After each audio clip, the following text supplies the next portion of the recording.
Puis moi, je suis très attaché à la Côte d'Ivoire. Je suis vraiment en contact, comme vous l'avez souligné, quotidien. Avant de venir ici, j'écoutais des messages que m'ont envoyés des gens en Côte d'Ivoire. Je suis en contact avec des gens dans toutes les couches de la société, dans toutes les zones de la Côte d'Ivoire. Je serai toujours attaché. J'ai toujours fait tout ce que je pouvais pendant ma carrière pour aider mon pays natal, comme vous avez dit. Je continuerai très attaché à ce qui touche aux Ivoiriens. Les seules circonstances dans lesquelles j'ai pris la parole l'an dernier, c'est quand j'ai eu le sentiment qu'il y aurait des vies humaines, des pertes de vies humaines. C'est la seule chose qui m'a fait sortir de mon silence. Et ça, c'est un combat que je n'abandonnerai jamais. Je ne tolère pas la violence, je n'aime pas la violence. C'est moralement condamnable et en plus, ça ne marche pas.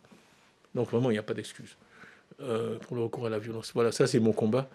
Le reste, je fais ce que je peux dans ma sphère de compétences, qui est l'économie, les affaires, etc., pour faire avancer les choses. Certains disent que vous allez prochainement rentrer en Côte d'Ivoire pour y jouer un rôle politique majeur. J'ai compris la question la première fois et je vais répondre.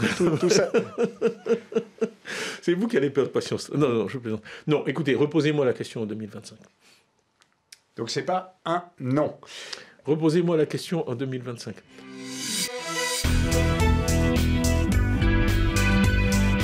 Écho d'ici, écho d'ailleurs, sur RFI.